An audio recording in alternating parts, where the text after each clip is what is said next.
the housekeeper, awesome Jeff.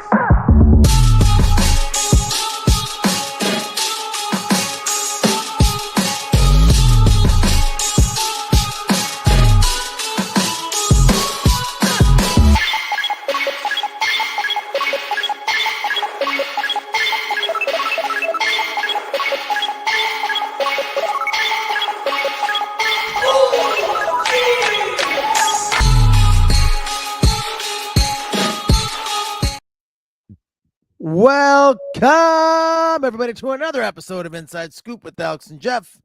I'm Alex Dingman. I'm Jeff Doss. What's up, guys? Welcome, Insiders. And we are excited to have a special guest with us today, the champion of champions and the trainer of champions, Eric Tremblay. How you doing, my friend? Very good. Very good. How's it going, guys? Very Doing good. great, Glad doing to have great. you here. Thank you. Thank you. All right. So, Alex, we've been talking just about, just crazy days, crazy weeks that we've been having, all the stuff going on.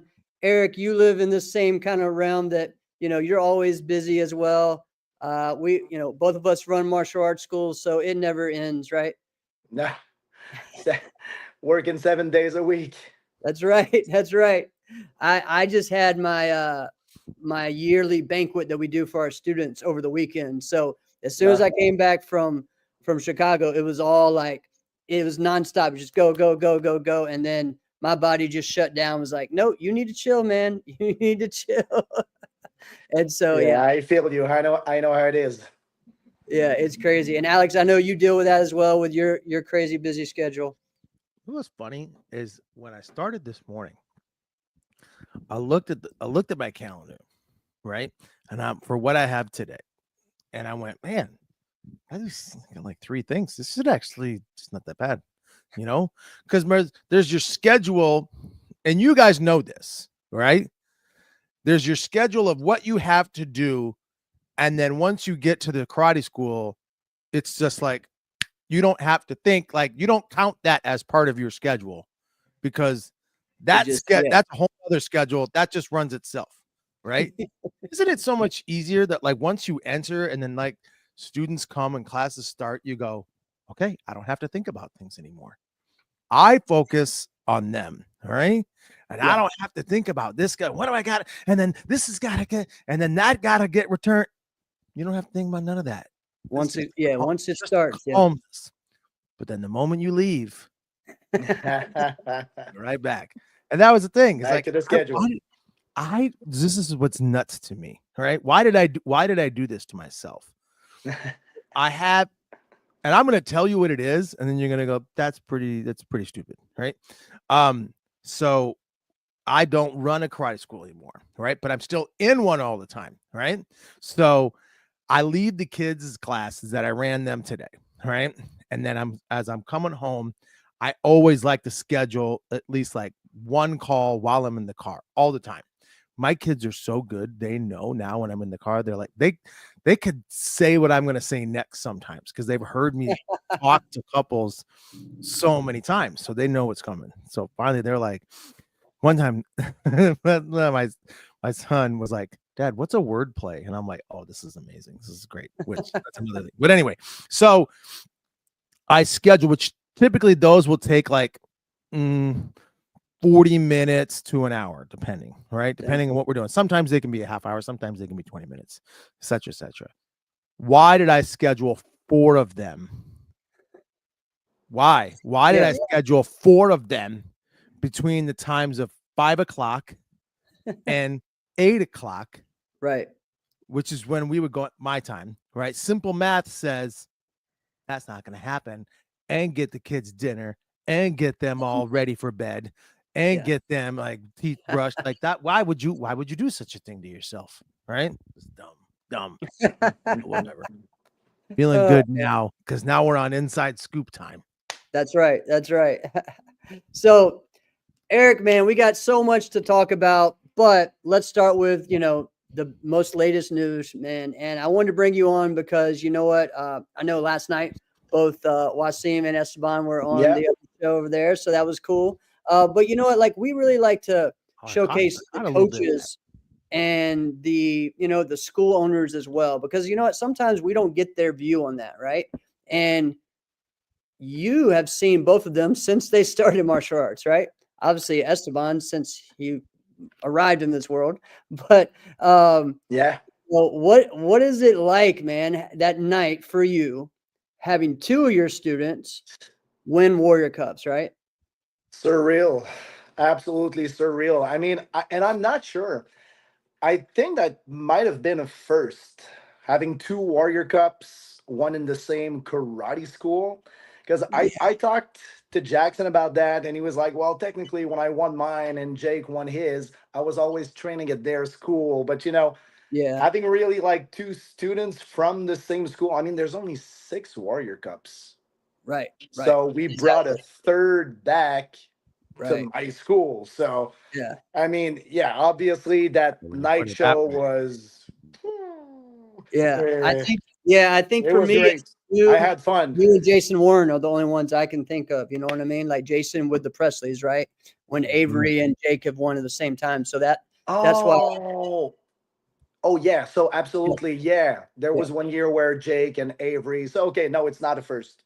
yeah. Not a first. We got that straight now. But But that's still a good awesome, right? accomplishment. But when you Exact put is it that huge. way, when you say a third of Yeah, all the Warrior Cups it's are nuts. and now in my karate school, right? Yeah, That's pretty damn cool, it's right? it's crazy. And we were hoping so much for the last one. Oh If yeah, Esteban would have had the forms to, oh man, we Yeah, got yeah, half of yeah. them. I guess we'll have to make that happen next year. that's right. That's right. When was the first time you like saw a Warrior Cup that wasn't actually at the tournament? That wasn't at the tournament. When I Because I actually think visited, it's a different experience when you're yeah, looking at the Warrior Cup. When you're in the tournament, it's like, okay, this is like it's yeah. decor sometimes. First time I saw one was when I visited the XMA headquarters in California. And They the had Mike a Chat had one there. Yeah, they had a Yeah, bunch of them, just to decorate the parents area. Oh, Warrior sure. Cup, another one, another one. Yeah, sure. So that's the first one I saw. I mean, now with the videos, I know the Presleys have a Yeah, whole wall of Warrior Cups. You always see them online, but when I yeah, saw a real one that wasn't at the tournament, that was in the XMA headquarters, Wow. yeah. and it was impressive. But I mean, not as impressive when you know personally the person who won it. There you Right, go. right. That's a Totally good way. different. I mean, because a trophy is still a trophy. What brings the value to the trophy is all the work put behind it and what it represents. Correct, So I correct. Yeah, remember the first time I saw one. It was when Wayne Douglas won one. All right. Oh, And Wayne's from St. Paul, Minnesota, but like East Side St. Paul, which that's I basically just said nothing to you. But anyway, all right. But anyway, the homes, and the only reason why I mention it is the homes aren't big. It's a small home. I would be willing to bet that the home was probably in all like 3 floors was probably like 1,600 square feet. All right. okay. Not very big. All right. And what Rick had to do was there was no room for this thing in this house. There was no room for this thing. Promise this is the case. He built like a little like bump out from the home to put the Warrior Cup in. And it wasn't like a wing. It was so cool. Because you see homes where they have like a bay window type of thing. Well, yeah. they didn't have a bay window. Rick made a bay window area to fit the Warrior Cup. It's crazy what parents will do for their kids. Hey, That's right. I'd do it. Like Yeah. you've probably seen Cody and the Molinas, Yes. and Michael Molina. I Yeah. mean, their parents basically build a dojo in the living room. You Yeah. can see the kids training, and they don't have a living room. They Yeah. got a kitchen and mats to train. That's right. It's their dojo. Yep. It's There's crazy. a lot of things I would do. Like I would build a bump out. I would build a bay window. I would not I would not sacrifice my living room. Yeah, I need my couch and my TV. Yeah. We need to relax after those classes. That's right. That's right. That's But awesome. we have a really tiny house too, and Esteban keeps both of his Warrior Cups in his room. In his room. Okay. Yeah, so the, the room right now is like a little museum. Warrior Cups, diamond rings, ISK. Yeah. It's nuts, right? That's a cool room. Yeah. Yeah. What's funny is, I've been out of my parents' house for a long time now, but they still have about 2,000 trophies in the attic. They say, all right, you need to come over and help finish the other part that, Are you serious? yeah, that like I had from when I was, a kid, and we They got want rid you of to a bunch. contribute more trophies to the spot. No. They want me to help get rid of the rest that is still up there. That makes sense. Yeah. So I have to go up there and get rid of all that. And so, They kept everything? well, yeah, we had everything. We took about half of them out years ago, probably when I was like 18 before I left college. And then we got rid of a bunch. And what I always did was back in our day, we got 6-foot trophies a lot, right? And so a lot of them would have like a name plate that would say the name of the tournament. So I would take those out and I saved those and got rid of all the big, That's cool. That's a good idea. It was just I'm that, looking at a couple right now because Yeah. the nameplate typically has the place on it. yeah, So you yeah. can, so It like, would have like so a you can take design. it off. This is so funny. I'm literally looking. You can't see it, but whatever. So yeah, that's cool. So what did you do with that then? So I just had like a whole area, like a tub of, like a container that had them all in it, so if I wanted to keep them. But some of them, it was like, all right, I don't need to worry about any of that, right? But yeah, so it's crazy, just all those. I mean, someone that, we've seen pictures of Andrew Cabalon's parents' house that still has all that. It's crazy.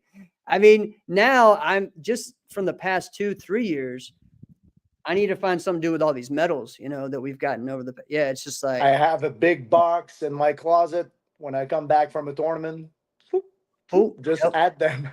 That's right. That's right. It's easier to keep now that we have medals. It is. It is. Which It I is. like. Think about that, because if they weren't medals, all right, Eric, and they were your basic trophy that you had 10 years ago, you'd never even collect it, right? What I used to do when we still had trophies, I would go to the trophy stand, take a picture with them, then give it back to the trophy guy. Yeah. That's what I was doing at the end. So I had a souvenir of what I won, but I didn't want to bring it. But again, we're like that because we did win those big trophies before. In my karate school, I still have 2 walls of 5-foot trophies. I don't know if you've seen my dojo online. We have like 24-foot ceiling. So we have a shelf at 10 foot where we have like lined up all those big ones. Then I kept all the important cups and stuff. So, we've had that before. So now we're, oh, cool. I can just bring the medals, put them in my pocket. It's so easy to carry. But oh yeah, I mean, if we've never had any big trophies before, maybe, Right. Well, yeah, when I was a teenager, that was when the cups started getting big, but the thing was that in the late 90s, early 2000s, we were still only allowed to do 1 division per category. So, the most you had to worry about is if you won forms, weapons, and fighting and had all those, And so, I mean, I still share the thing of John Su trying to come back from Quebec City with 2 grand championships and all of his first places. I'm like, bro, how are you doing this, man? This isn't gonna work. But what's cool though is sometimes you get like flight attendants that are annoyed with that, and they're like, no, I don't care, leave it here, chuck it, ship it, we don't care. Yeah. And then sometimes you get ones that are like, this is freaking cool, here, do you want to store this with the captain? Oh, yes, I want to do that. What? That sounds awesome. And then I've had plenty of times too where they'll say a big congratulations to this person over the I thing. did Yeah, that that's once cool. too. That's so Yeah, freaking cool. That's cool. That is that's cool. cool. And while we're talking about bringing trophies home, you guys know that Esteban and Wasim, we did bring the cups with us, Yeah, by which the is way. rare, right? Yeah, that's rare. That's That right. doesn't usually happen. Normally, you get them shipped. Well, yeah. Okay. First time Esteban won a Warrior Cup, we were watching everybody after the night show. Hey, they're all leaving and they're leaving the cups on the stage. Like, what? They don't care. They just assume they're gonna get shipped. So I went to Hunter and like, okay, I don't know how this works, but we won. So can we just take the cup? And he was like, you want to bring it with you? Of course. Yeah. So and they're usually super happy to know that they don't have to ship it. Because So it's a lot of money to so ship something like that. so funny story. All the Americans who are technically living close to the tournament are like, okay, we're going back. We don't even bother try to bring that back. And you have both Canadians, Wasim and Esteban. Oh, give me that. Boom, boom, boom. Bringing it back to the hotel room. I mean, it sleeps so well when you got a Warrior Cup in between the beds. Then you wake up, you're like, oh, yeah, that's true. Oh, that's Oh, it is awesome. great. You cannot imagine the first time we brought it back in the hotel room, that little party we had in the room, like, "Wow, it's here." That's I so mean, that those moments are priceless. Oh The- yeah, definitely. I've had I'm having so many great memories I'm living with my son. I mean, those are moments you'll never forget. And then having all the trouble the day after to try to fit it inside the truck and bring it back home, but it's all worth it. That's cool, man. That's so cool. That's awesome. I mean, I'm glad we went down this road because those are like stories we don't always get, right?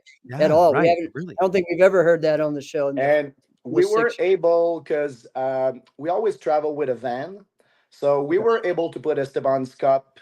And by the way, we were, I think, 5 people plus all the luggage and stuff. So we were able to fit it as it was. But Wasim had to take the actual cup off. He had to Mhm. disassemble, yeah, it, Yeah. Right. and took Yeah. the cup. And I know his mom was doing the whole way with the cup on her laps, and the rest of the trophy was behind, and they put it back together when they got home. Wow. That's that's awesome, man. So that's amazing. Let's talk about, we've talked about winning the cup, but let's just share, let's share with Wasim about Wasim first, how long he's Okay. been with you. Just, the big the growth that you've seen in him over the past few years. Okay, so first of all, I'm not sure about the years. Wasim didn't start with us, by the way. So I didn't like start him as a white belt. He was actually a black belt when he joined our school. Okay. I don't know if you guys remember during COVID, there was those virtual tournaments. And Yes. if you could see Wasim compete in those tournaments, he was always in different places, in a shopping mall, in a park, on the beach, on the Yeah. side of the road once, because he didn't have a karate school. Okay. His karate school had closed a while ago, and he was just, training at home, going to tricking gyms and stuff like that. Okay. So he came to our school. I'm not sure. It's either 2022 or 2023, something like that. So after COVID, we were seeing him in local tournaments. Got friend with Esteban real quick. Esteban started teaching him, and actually his first Warrior Cup where he came with us, he wasn't officially at our dojo yet. Okay. And by the way, for people who don't know, Wasim's very first NASCAR tournament was AKA, I'm still saying AKA Grand Nationals, AKA Warrior Cup, Yeah. 22, 23, I'm not sure. First tournament, he gets first place in traditional weapon, has an unseated competitor, in a That's Yeah. pretty good. huge kids division, Right. black belt. They never seen him before. He went obviously in the first guys because He had no seed. Won a first place. Won the runoffs. Went on stage. Won the overall. Wow. And was in the Warrior Cup finals. Wow. So the kid's very first Yeah. NASCAR tournament, he was in the Warrior Cup finals. That's That's crazy. pretty good. So it took him like 3-4 years to actually get it. So Yeah.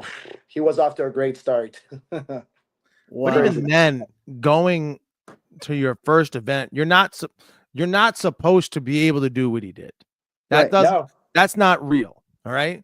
To say like your first time, your first season year, right, competing. If you're really good, if you're a special competitor, you can win your division once, yeah, Yeah. maybe twice. If you're a special competitor, your first season, you can win your division a couple times, maybe. All right. You're not supposed to win grand championship. Yeah. No, that's not normal. That doesn't happen. Right. And find yourself like making a finals. Like that's not normal. Right. So Right. your first tournament at this level, competing for the Warrior, like that's not real life. absolutely. I I actually agree. don't think I know of anybody who's ever done that. Uh, Yeah. As far I as think juniors, I I think don't know. I think Yeah. Steve Torada. Terada didn't know. No? Terada was close, but he His I first think year, his first season, he did, but he his didn't. first season he did well, but like he competed at Compete Nationals before that or in Las Okay. Vegas. Right. So, Okay. yeah. So So it was so the next year, while second time that he did it. correct, Yeah. like I know what year you're talking about 2000, Eric, because that Yeah. is when all of a sudden it was like. But I remember thinking at the time, this guy's just come out of nowhere, and then there were other guys like, nah, he's been like this. You just didn't know him, Yeah, just didn't know. Yeah. He was right? like that. The people I think of when this question was brought to me as well was Ming Lu. I know she won her first Yeah. tournament in overall grand. That's a good one. And then DX, and Yeah, then possibly same. even Singal, because I think Singal, his first tournament, won the Warrior Cup as well. So Phew. yeah, so I mean, it's kind of crazy, right? And it was cool Yeah. to see him back this year. It was really cool to see him back this year. And Way I'm cool. sure that was cool to see him and your son go against each other for the overall grands. That was a fun way to one of the last, overalls of the daytime before we went to the show. And I thought the crowd was wild. That was such a long weekend. So Yeah. many stuff. I think Esteban is still tired from that tournament. Yeah. Yeah. Yeah. I agree. I'm the same way. I'm still recuperating right now. So it's But wild, we're man. we're old, It's true. so We it's are old. normal. Yeah, that's true. Yeah. But I now forget that I should be expecting this. I just, but I still now act for like those young kids now, the Friday is just getting crazy. it is. Starting at 9 with Team Sync. Then they started doing traditional weapons on Friday. Then Yeah. all 4, 5, 7, so 8. So Esteban did 9 divisions on Friday. And if you remember, they were planning to do the overalls I on know. the I same know they were day. going to do the runoffs in the overall. Like, He dude, was you're lucky because it was going too late. So they said, okay, never mind. We'll do them tomorrow. wow. Yeah. It was So wild, man. it is wild. And if you think about it and you go, wait a minute, this is crazy. Why are they putting so much on Friday? There's actually way more time to do competition on Friday than there is on Saturday, because Saturday actually has to have almost like a hard stop at like 5, right? At least. Whereas Friday, there is no finals, right? You can go Yeah. till you should be done by like 8, all right? You should. Yes. Can any Yes. can anybody think of the tournament, the year, any tournament at all that's ever been the case? Quebec Open. Yeah. Oh, of course. Yeah. You're gonna hit At us Quebec with that. Open Of on course you're gonna hit us Friday, with one of we're those. able to have dinner at a decent time, and usually by 10, I'm in my room. My stuff is ready for the next day, showered and everything. So Yeah. but I think the ones I go to, otherwise, no, that doesn't happen. On Yeah. Friday, we're always like, oh, it's 10, 11. So many times we had to find food at midnight, 1 a.m. Oh, the restaurants are closed. Big surprise. Yeah. Then we have like 5 hours of sleep because we have to compete at 8 a.m. the day Yeah. after. Yep. It's You know, crazy. but it would always be like tournaments like the old school New England Open, like before Joe Greenhaw owned the tournament, where you'd be in like, where were we? Marlboro, Massachusetts. We were in Marlboro when there's nothing there. Nothing And then there. it would end at Boy, like that was it. 11. And you're like, okay, 11 is not the craziest, but there's nothing around you. If it ended at 10, if it ended at 9, it still didn't matter. There's nothing there. You can't do anything or get anything. There was that one McDonald's that was like a block and a half, and everybody walked there because it was, you had no other edible options, right? And that was it, right? Yeah, I mean, I just laugh at now of us thinking that we could do tournaments on Friday starting at 6 or 6:30, right? You did And that. trying to do all the musical or all the open divisions. You know, like when I had my turn, we were trying to where we didn't have to do it to where they missed so much school. I mean, they could still drive it. No, it's like now it's like, you know Get what? your school. If I bring my tournament back, we're just gonna have to go. It's gonna be full 2 days. You know, it's just gonna be the way it is. They just keep adding divisions. So before the tournament was a Saturday thing, and they thought, okay, we're going to do a few divisions on Friday, so it'll be Yep. easier because they weren't that many. But Right. since they've added divisions, for a while they were keeping that idea of, okay, it's a Saturday tournament, and let's do a couple of divisions on Friday evening. But it's not like that anymore. We need a full 2-day tournament, and sometimes we would need 3. It's crazy. Yeah. Well, because that was still the US time, Eric, Open. exactly like what you're saying, where someone could take a late flight, get in at 9 or 10 o'clock at night, get your hotel room, crash, wake up, go compete.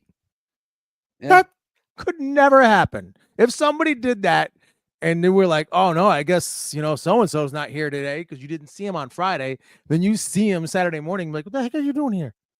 Yeah, the how only is this? person You that would be does so that shocked. is Andrew. Andrew does that a lot of times Well, he's because not normal. he's also a teacher and he can't keep missing. So, and he just does the forms now, unless they decide to do traditional weapons on Saturday, which Yeah. most of the time for us, they do that for the senior divisions. They do. Yeah, most of the time. The only Yeah. exception I think is US Open. Yeah. US Open, they start as like, I don't know. It's really early at US Open. Everything gets early. Somehow they get that crazy idea that old people don't like to sleep or don't need sleep. I don't know, but I know. it is really early.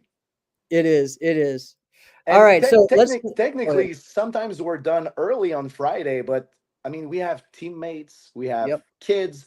Yep. I'm always there until everything is done on Friday. So Exactly. we'll Yeah, I was definitely done missing sleep. competing. I was done competing by like 2 on Friday, but I didn't leave till 11:30, Friday. So it was like, all right. Yeah, Eric, you're in the 40 club, right? I am. I'm 45. That's crazy to think. Actually. It is. Yeah. It is. I don't feel 45, but looks like I am. I feel 55, but I am not. But anyway, but let's say because you brought up a good point. You brought up like going late, super early. If you had to compete, let me ask you, if you had a preference, Jeff, I'm asking you too. If you had a preference, if you had to be like, I have to do one or the other, I'm going to be competing super late Friday night or first thing Saturday morning. Well, we do which both. Yeah, we do both. Yeah. No, So stop. You two do both. You two do both because you guys are a glutton for punishment. That's why you guys do it to yourselves because you're like, wait, they have a 35th division that I can compete in. Well, I want to do that 35th division. That's what you guys aren't normal. People don't do that.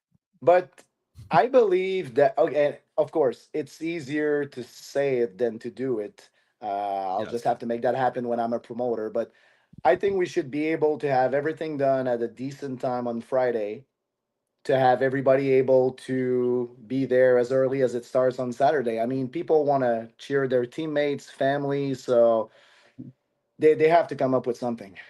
Because I love karate. I love competing. Yeah, I've been doing that forever. I'm still doing it, so I must like it. But sometimes I'm just not having fun anymore. Like we mentioned, Yeah. getting out of the room when you've been there all day at like 11:30, trying to get some food, then only have a few hours of sleep before you're like, oh, I have to wake up at 6 and go warm up to be ready at 8. Yeah. So that part isn't fun. Yeah. I mean, I'm fine with the 9 o'clock start. I just think that there's some scheduling change they need to do. Like if we start at 9, that's better than 8.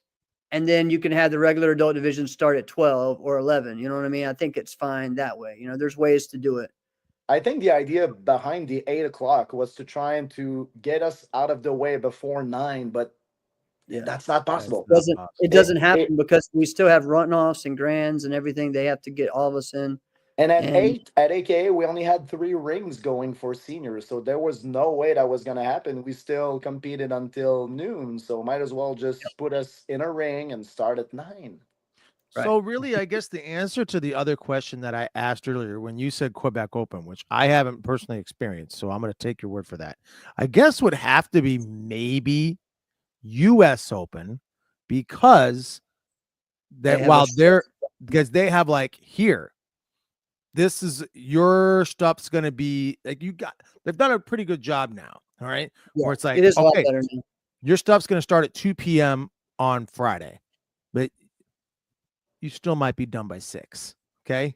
And you're like, all right, 2 divisions took 4 hours. Yeah, you get it. But then you're like, okay, I was done by 6. I'm okay. Or crazy thing, when they would do like open weight or fighting, that starts at 9 a.m. And you're like, Yeah. all right, well, it's noon. I have the entire day. That I think actually feels pretty cool. we were both done at US Open this year with forms, weapons, even the grands, I think, by like 9:30 or something like that on Friday morning, something Yeah, crazy. yeah, for us personally, but like I said, we're always I staying in the didn't place leave. until everything is done. Exactly. So Yeah. You just want to Yeah. just leave just because you can. You're like, wait a minute, I'm done. This never happens. Yeah. Okay, We don't I'm get gonna to do leave. that anymore. Okay. I'm I'm always leaving. the Go to last one to Tampa. leave. I'll be back. Right. So let's talk about your son, Esteban, man. I know it's been an awesome journey. Of course, you've been successful as a sport karate champion, and then being able to see your son just continue every year to keep growing. What's that like, and what are some big moments that stand out for you? What is it like? Uh, you know, I think the first thing you want for your kid is for your kid to be happy, to enjoy what he's doing. So, you know, a lot of people think, oh, he didn't have a choice to do karate. He was born in a karate family, but that's not the case. I mean, we just offered him possibilities.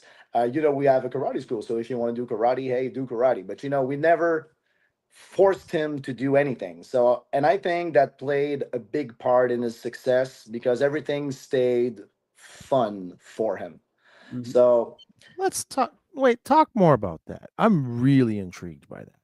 So, when you say like, "Hey, we have a karate school. If you want to take karate," yeah. that sounds too basic. Tell me more. Lean into Well, that a little bit. okay. What I mean by that is, if my son would have told me, "Hey, Dad, I don't want to do karate. I want to play hockey." Well, cool.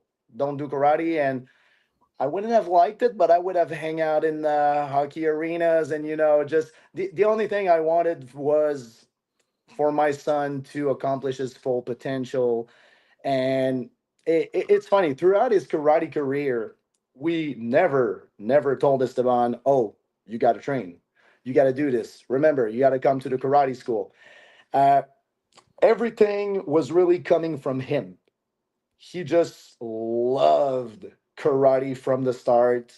Uh, like crazy. He's been always super motivated, and it never stopped. So I think that's one of the key elements that made him a champion. He just loves what he does. The other thing, like I mentioned, was there's a lot of parents, coaches, that there's a difference between supporting your kid and just, oh, you got to perform, you got to do this. We were never like that. And as much as um, we taught him at the karate school, and he's still doing the team trainings at our school and everything, his teacher was Jackson. And that's one thing I wanted when he was very young, to try to separate mom and dad from his hobby. Because, sometimes you have mom and dad telling you what to do at home. Then in your hobby, you have mom and dad telling you what to do again. Yeah. Sometimes you get to a point where it didn't work. So all the karate stuff, of course, we would give him our opinion when he was asking for it. But most of the time, hey, ask Jackson. Ask Jackson. He's the one. So, and that's the second factor that made Esteban what he is today. I mean, if it wasn't for Jackson, he would have never gotten to that level for sure. For sure.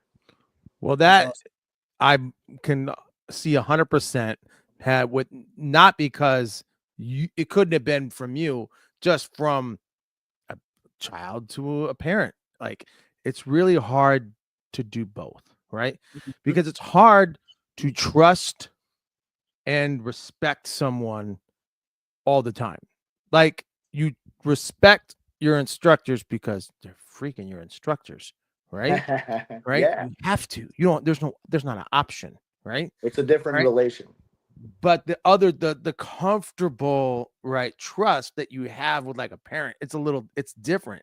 So to blend those, like, I gotta toe the line sometimes. And one time I caught myself with my kids. That's why I lean into this, by the way, Eric. Is so when like I was disciplining like my daughter, and she stood up in attention and goes, "Yes, sir." And I went, "Oh man, is this? Oh, I'm bruising the fruit here. I know, this is bad." But I probably, Eric, it's full transparency, I probably have to do a little bit of what you were doing, right? In the sense of utilizing Jackson. Like, I know this guy. Why am I not? Right. So, And I mean, even if you were saying not that you couldn't have taught Esteban, no, I couldn't have. I mean, of course, having a top instructor I mean, Jackson had done everything that Esteban wanted to accomplish long before him. So, having someone as qualified, saving you time, just giving you the right technique right away, those little tips, uh, like if Esteban wants to throw his bow and do 3 spins, the only thing I can tell him is like, well, spin faster. Look at it, catch it. But Jackson was like, okay, foot placement. This has to go there. Your arm has to go here. That type of stuff. So he needed that coach, definitely. well, that's really good. And he probably was watching clips and watching him long before. And so finally, once they got a chance to meet, he was like, Well, back then it wasn't a lot of clips because Esteban starting doing NASCAR when he was 5 as a color belt. So it was more like he saw him live compete, and instantly he was like, "Oh, I want to be like that." he was like, "Dad, you So see that guy with that green bow?" yeah, Right? yeah. Hey, there's few people who are bigger fans of Jackson Rudolph than me, right? Yeah. I am a huge Jackson Rudolph fan. He's probably my favorite weapons competitor ever, right? So That's awesome. and he knows it too. That's what's he I totally think he's a lot of people's favorite. Yeah. Yeah. So what are some moments that stand out for you as far as like, you guys just being that proud moment of just seeing your son accomplish what he wants. I mean, obviously this past weekend, he had told everyone when he was since, last year at Warrior Cup that he wanted to win that Weapons Warrior Cup, actually even before that, the past 2 years, he's been wanting that, probably since he was a junior, but, and then he was on the show here and he told everyone, that's what I'm going to get. I don't care what it is. I'm going to get it. And, so I'm sure that was a proud moment. What are some other ones that stand out? There are so many. Yeah. The most intense one was when he got the call to be on Paul Mitchell. Oh, Right. that's like it's the same thing as winning the lottery for a lot of people, and that's not a good comparison because that's just luck. But that intensity of a moment, that's something we'll never forget. I mean, we were three of us having dinner at our house right here, actually, Yeah. and my phone rings. How come it was my phone? I don't know.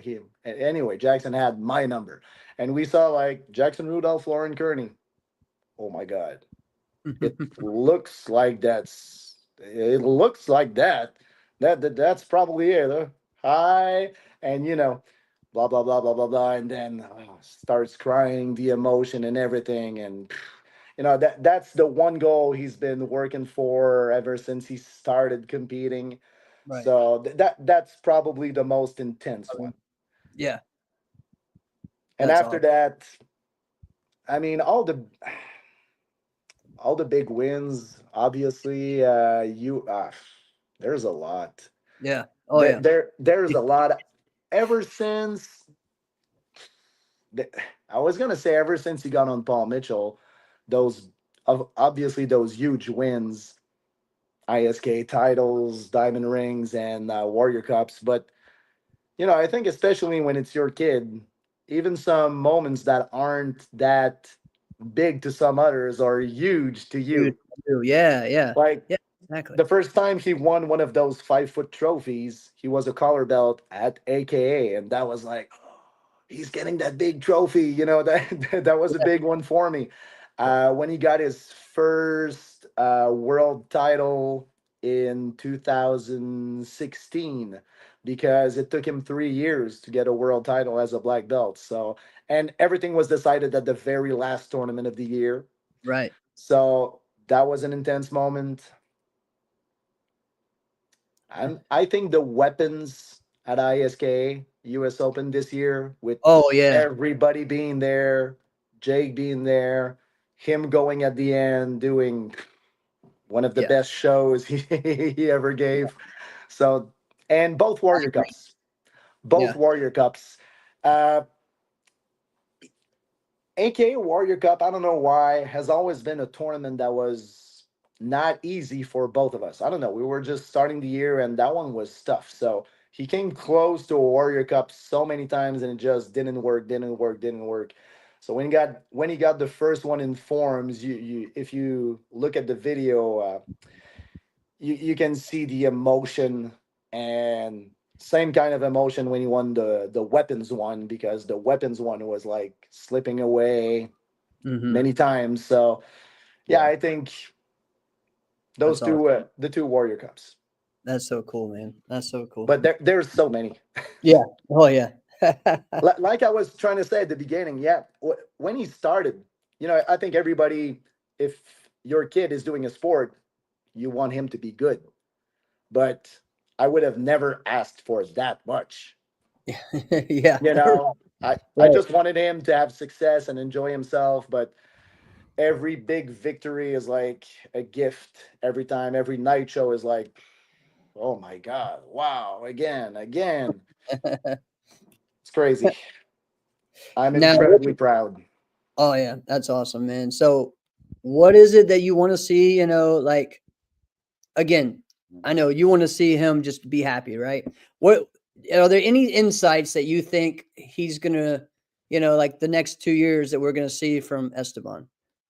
Anything, What like anything wait, maybe what do you we're mean? not What are his expecting? next goals? Yeah, like his next goals, or what are some things that maybe we wouldn't expect out of him? Do you think he's gonna try? Maybe going into something else. I mean, I know is he finishing school right now? Yes. Okay. Yes. All right. Um, well, as for karate goals, I think he's not sure right now what's going to be the next one, Yeah. because the Weapons Warrior Cup was the only big award that he didn't win before. He had a Forms Warrior Cup. He won Weapons and Forms at the U.S. Open. He won Weapons and Forms at Diamonds. So that was the only one. So he was just focusing on this one, giving 100%. And now that it's over, it's like, oh, okay, I've done it. I'm gonna rest a little, and Yeah. we'll see. But I guess next step would be trying to break records. Yeah. Yeah. You know, Yeah. like most diamond rings, most ISK. I think that would Yeah. be next. That would be next. Yeah. As And for in yeah. life, oh, I'm sorry. No, go ahead. As for in life in general, right now I don't think he's not sure what he wants to do. For sure now he wants to focus on his competitive career, because now is the time to do it. I mean, Yeah. he still lives with us, so he can afford uh to do that, because if he stops and try to focus on some other stuff and he wants to come back in 2 3 years, you know how it is, that's not going to happen. So if he wants to accomplish more as a competitor, it has to be done now. And after, I don't know, he has a lot of things in his mind right now. He's teaching a lot at our karate school, students from other schools. He has a lot of students online teaching seminars, online seminars, mixing forms music. So that's what he's doing for work right now. Maybe later getting into the movie industry, Okay. maybe. But those are all projects. I mean, nothing is 100% Yeah. sure. That's awesome. I mean, is that something that seems exciting to him to get into like film and acting and Yeah, I think so. I think so. Everything seems to drag him toward that. You know, Yeah. he gets a big win, and oh, I got a message from this person and this person. Oh, they want me to do. So some stuff is sort Yeah. of going on right now. So, but right now he's not focusing on it, Right. because well, it sounds like there's some stuff going on that you're not totally gonna say. exactly. Yeah. Can you drop Well, a hint? yeah. No, This is I'm very not matter of Well, allowed. fact. Eric, But I Eric, respect that. I expect it though, because I kind of always expected him, even as a young kid. That was something to me that always stood out from him, not just his martial arts ability, but his charisma. I think that's the true word to put that. Not just he's an entertainer or he has presence, but his charisma is something that you can't teach, right? And it's something that you, when he gets on that stage, like, whoa, okay, this is different. I agree, because he talks a lot about going into the stunt business. But sometimes I'm like, being a stuntman is cool, but I think you should try to be an actor, Yeah. because, like you're saying, and let's face it, it's probably not the same paycheck. But he's Right. like, No, it's not. It's so much better. but Right. he's like, no, I don't want to be a big superstar, go out and not be able to walk because everybody would stop me for autographs. And no, I want to keep low profile. So that's what You he's know saying how right far now. away he is. Like what? And I'm Yeah. like, if they offer you a big role like Taylor Yeah. Lautner back in the days with Right. Twilight and offer you millions of dollars, don't tell me you're going to say, no, no, I'm not interested. But listen, Yeah. Okay. just like what you just said, Eric, Taylor Lautner, perfect example. Right. Yeah. You think Taylor Lautner couldn't go into a Chili's today? You think no one's gonna know? You think? We I would think know.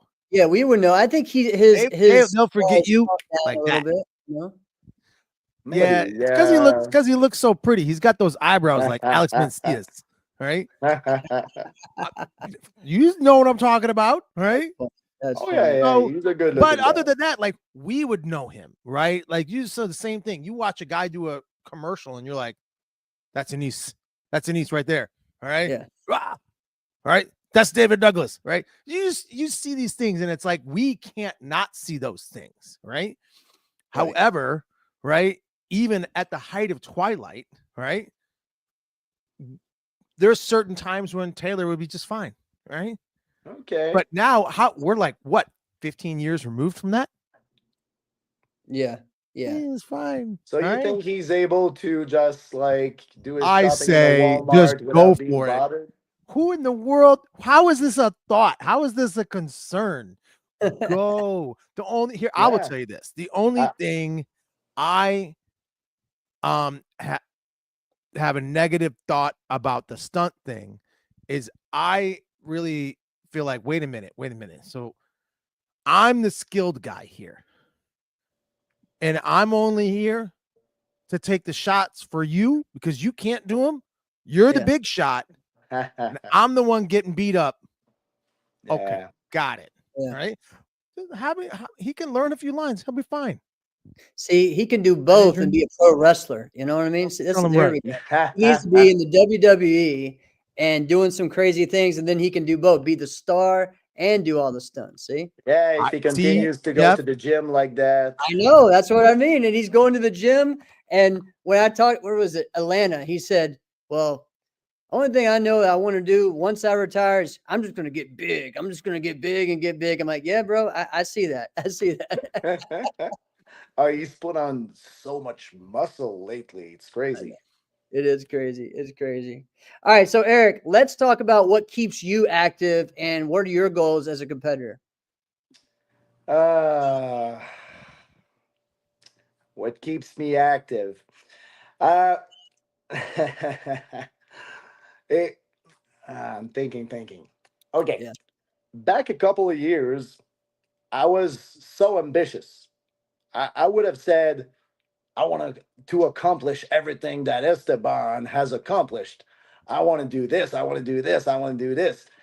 And now lately, we talked about that a little. I'm Yeah. I'm asking myself questions. I'm 45 now, so obviously there are some things I know I'm not going to be able to accomplish anymore. I didn't have the same talent as Esteban did.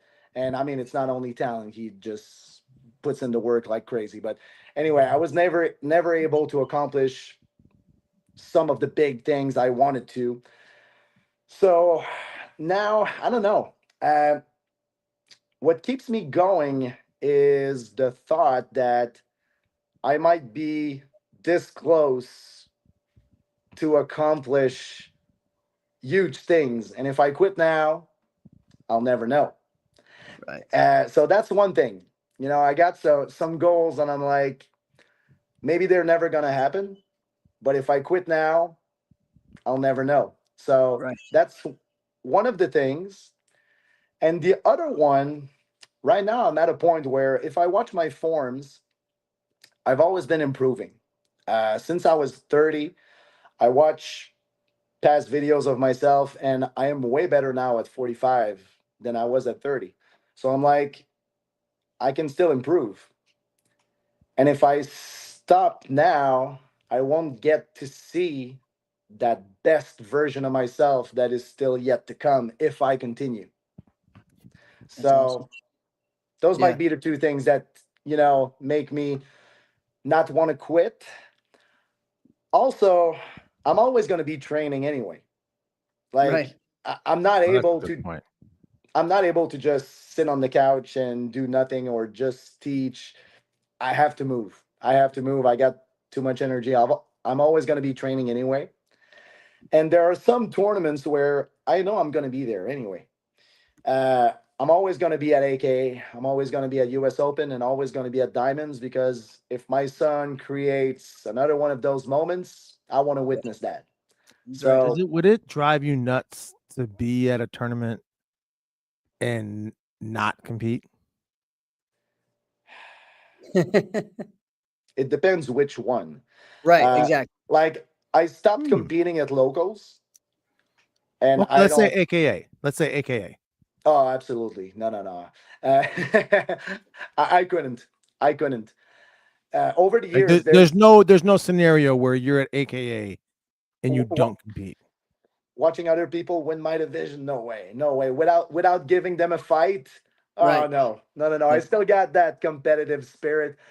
When I will decide And mark my words, when I will announce I am retiring, you will never see me compete again. But before that, no, no. If I haven't decided, okay, I'm done. No, there's no way. Over the Now, years, there's been is so there a many tournaments I was competing where I was so injured that I shouldn't have been competing, but I just had to. Right. Okay, I'm able to stand on my own two legs. I I'm know going to that compete. one. Now, Yeah. do you think there's a scenario, a realistic scenario, where you never officially stop? No, I will not go over 50. I will not go over 50. So the Why do you say that? longest, I'm sorry. Why do you say that? Okay, so the longest I can still compete, 45. So including this one, 6 more years. Um, okay, I've had a lot of success in the 30 plus division. I won 30 and I'd say over so. diamond rings, 30 and over overalls. Uh, I don't think, and again, I'm not, have to be careful with my words because I respect everybody who's competing. When I see someone who's 70 years old and still competing, I'm like, wow, that's amazing. And we have some amazing competitors past 50. But with the success I had in 30 plus, will I be happy winning 50 and over overalls after that? You know what I Right. mean? Kind of Yeah. like the same reason where you have top competitors having their glory days in the 18 plus. Most of the time, their goals is not to try to go and dominate the senior division after. So, Okay, I see what you're saying, but let's put it this way. Because, all right, we're all about the same age. Okay. Mhm. Let's say you're 52. okay. Okay. And you win beating Mike Welch. See how it has a little bit of a different feel now? I don't think he's going to come back, but. I but And I don't see that happening soon either. But now it looks a little different, doesn't it? of course, of course. Like, and what you're saying is so true because, you know, and you guys probably heard that before.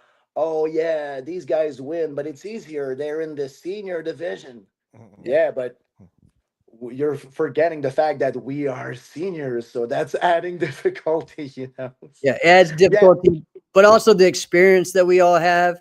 And if you really look at it too, a lot of those people like watching our divisions, you know what I mean? Our grand, because it could go literally, it's hard to pick who's going to win. And it really depends on the Oh judges. yeah.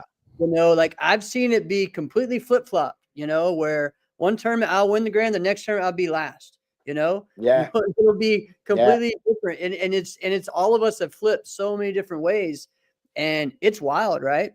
And that's why I think it's very entertaining to see. And so it shows how difficult it is, you know, when especially you looked at like this past year where you had, you know, 5 different people that could have been on stage for ISK for senior weapons, you know. So Yeah, I agree.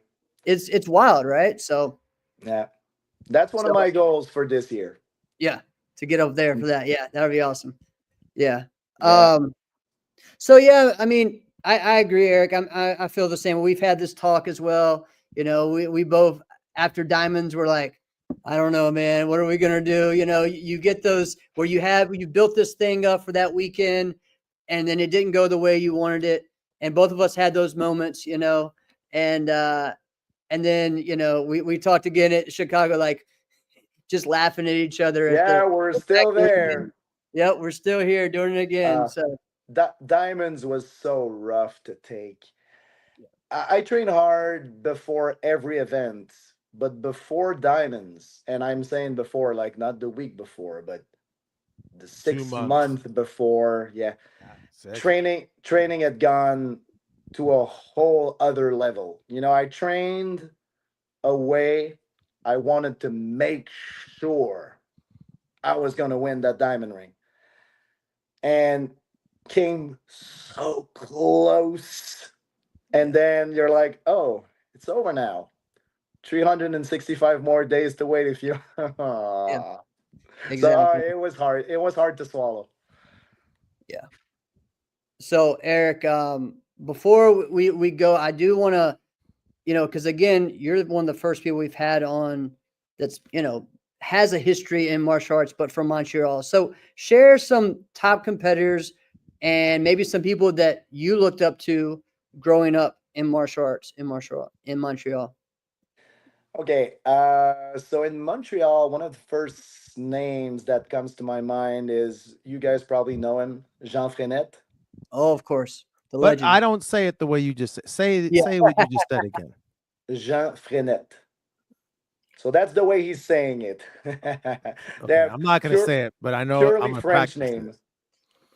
Okay, So gotcha. he's one of the first guys who started doing musical forms. So of course, he was a big model and inspiration. But I never saw him compete live. I only saw videos. Okay. I only saw videos of him. Um, the main one, and I don't know if you know this guy, Jean-François Lachapelle. Yes, of course. Him, Jean Francois, I think is either exactly the same age as me or maybe 6 months older than me. We were in the same division. Yeah, I think is he older than me, or well, around the same age. Yeah, I think, yeah. He is really the one that made me want to do musical forms and Okay. wanted to become a champion. I remember first time I saw him was 1995 Quebec Open, before it was a NASCAR tournament. Hmm. And that kid, because he was a kid back then, Yeah. uh, oh, I mean, standing out is an understatement. He Right. was years of evolution ahead of everyone.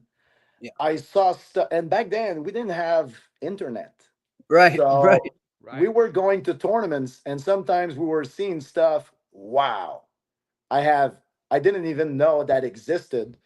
I've never seen that in my life.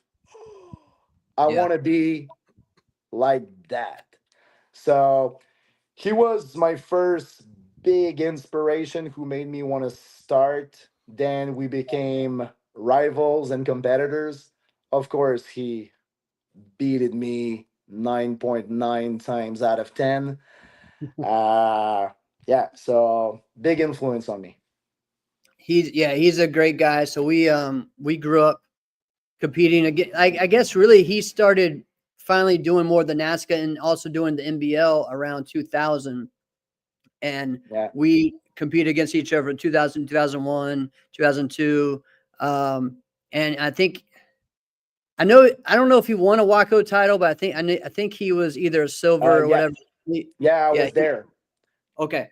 2001, he won the forms, musical forms Waco title. He Right. won it again 2 years after in 2003. Okay. I Awesome. wasn't there for the second one, but I was there for the first one. For the And first one. again, he was the type of competitor to always overcome big challenges. Uh, I remember he was against a guy from Germany, Mhm. and what was his name? I think it was Christian something. And the guy, to give you an idea, had those perfect Chloe Bruce 180-degree kicks, Right. plus all the crazy All tricking the and crazy flipping. tricks. Yeah. So it was an incredible